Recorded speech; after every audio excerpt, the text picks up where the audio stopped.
ये जी दरोगा साहब खड़े हैं। ये जी बिगड़ हेलमेट आ रहा है, सारे पे पैसा सीधे मान दे जस्ट आ रही है।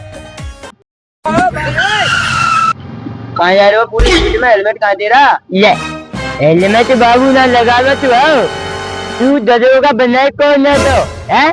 सरकार ने और कौन बनाया? ये जी कहने तो सारे अपनी किडनी बेच के तू पास से बाबू है, नहीं तो वाले तो बाबू वैसे ही नहीं लेवे तो बाबू यार मापू कर दे दरोगा। चल 500 रुपया निकाल ले। सारे रिश्वत काटे हैं बाबू के बच्चे मोटे तो गत्ते दबा दो, नहीं तो मेरा नाम नहीं लल्लू गप्पी हो मोटी बाबू के बच्चे हम पूछते आगे दिमाग में यो चंटू है आगे। पहले 500 रुपया निकाल गाड़ी में जेल में ले।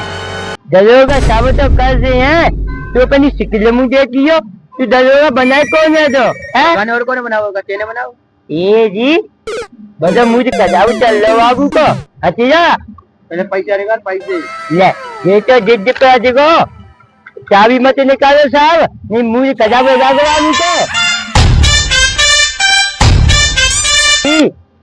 जा अपनी गाड़ी में उछलियो हो जाए के। हाँ बाबू जा लो घर पैसा लिए आओ नक्का दही कर दो काजे से नहीं तो